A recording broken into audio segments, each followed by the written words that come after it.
Weekly Life Challenge. Stronger, happier, better, together. Hi, and welcome to Weekly Life Challenge. This is the end of week 4, the beginning of week 5.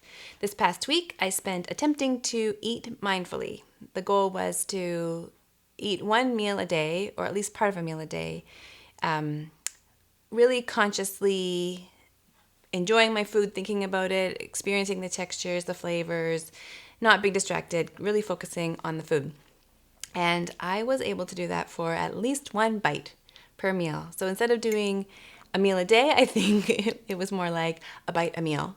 But it was really quite challenging. So it wasn't challenging to set aside the distractions.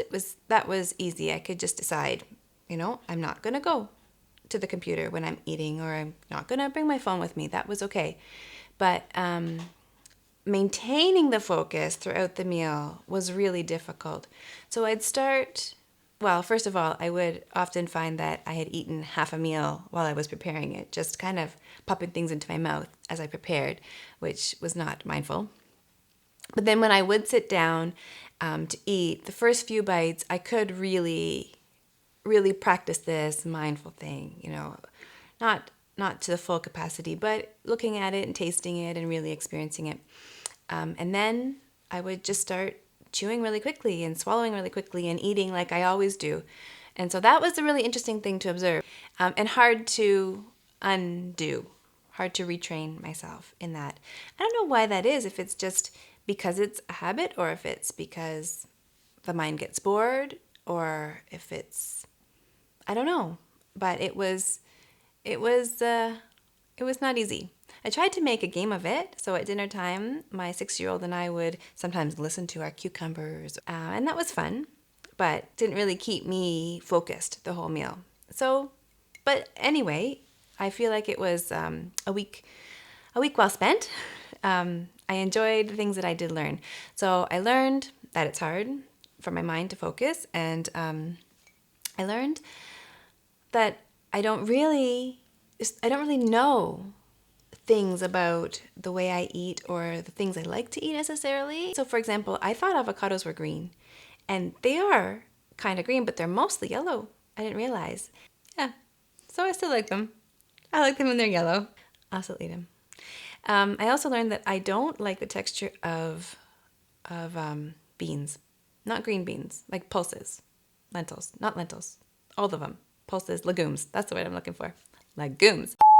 I don't really like the texture of the big ones. So this week we had white kidney beans and some kind of brownish, speckly, I think it's also a kidney bean. I'm not sure. I asked at the market what they were, and they just said kidney beans. So it must be a variation. I don't really like the texture of them. I use beans a lot because they are crazy cheap and excellent protein. They got fiber, all sorts of nutrients. So we eat a lot of them. And I don't mind lentils. I actually really do like the texture of a lentil, but the big beans, I find them starchy, and I didn't realize that I found them starchy and dry and pasty. And so we're going to keep eating them because of all the reasons I mentioned. But now at least I know I don't really like the texture of them. And what I do like the texture of is an avocado, or this week, a nicely, lightly cooked asparagus. The inside of the asparagus is really kind of smooth and delightful. I don't really love the taste of asparagus either. I learned this week. Still gonna keep eating them, but I do love the texture. Also, I don't like foods that are really hot or really cold. I'd rather have, I'm not saying I like everything lukewarm, but something that's really hot, I find distracting. I can't pay attention to the food. I'm just worried about, it's kind of distressing. Like, is this bite gonna burn me? Have I blown enough on it? Have I waited long enough? I don't want to deal with that if I don't have to. I think I like warm, very warm food. And very cold I don't like so much either. Same thing. It hurts my teeth sometimes, or it's just the flavor is kind of muted because I'm concerned about the temperature. So just a few observations. Maybe on a more significant note, not really big significant things to say this week. It was hard. I think it's valuable to train my mind to be more present. Oh yeah, that's one thing that was valuable.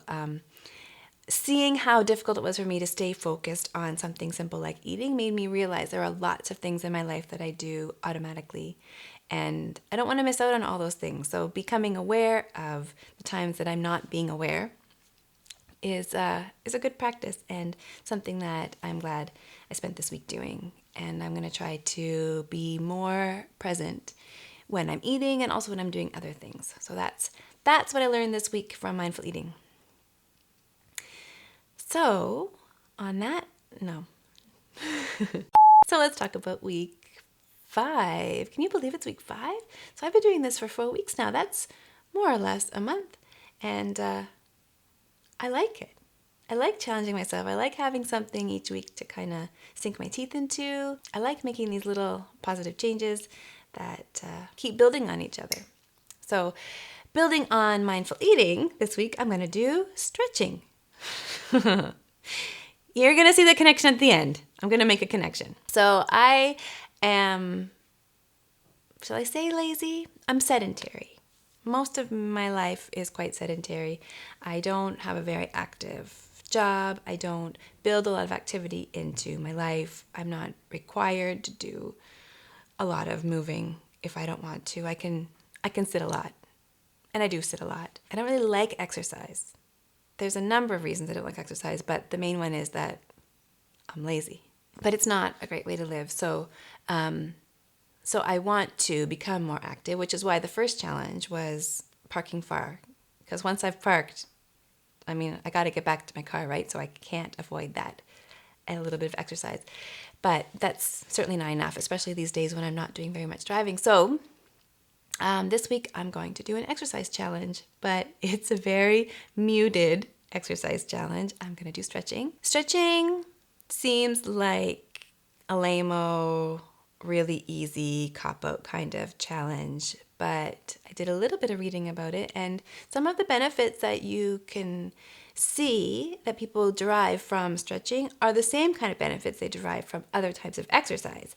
Things like increased circulation, improved circulation, and better sleep and reduced stress. These are benefits of aerobic exercise, but also stretching. So I'm going to stretch, and I'm going to stretch every day this week. So that's a lot of stretching. So I've got this guided stretching exercise that I'm going to work through, and it takes I'm thinking a little more than 20 minutes to do it. So this is a significant amount of time. I'm not just going to get up and stretch and then get on with my day. I'm going to really stretch. I'm taking this seriously. I know it sounds super lame-o, but I'm going to take this seriously. And I'm going to try to, here's where I connected, do it mindfully. So stretching is something that is slow and deliberate, unlike Zumba, which is super fun, but completely different. And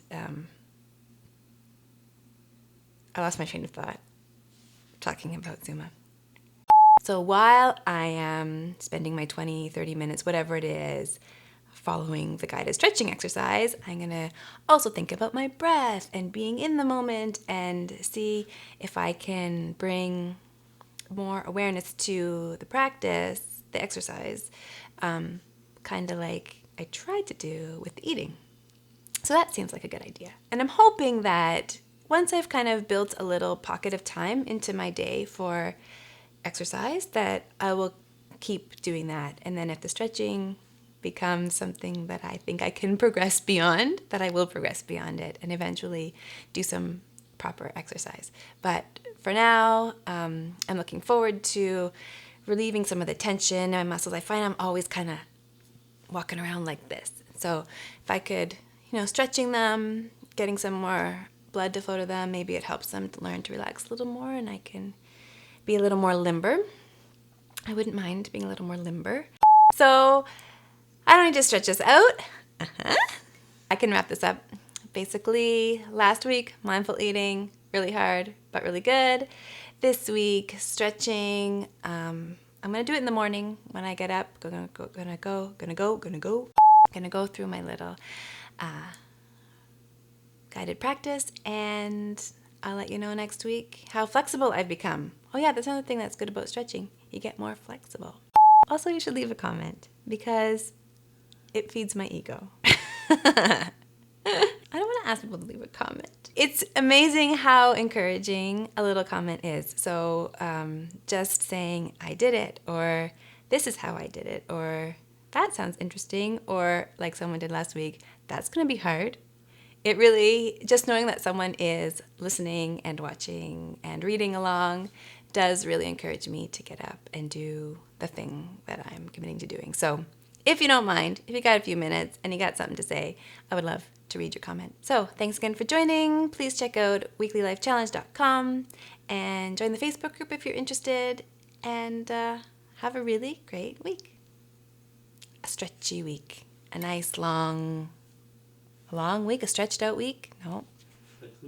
Flexible week. Be flexible this week. Stretch. Go to the zoo and see the giraffes. That was a stretch. All right. We got to cut. It's enough. Done. I'm sorry.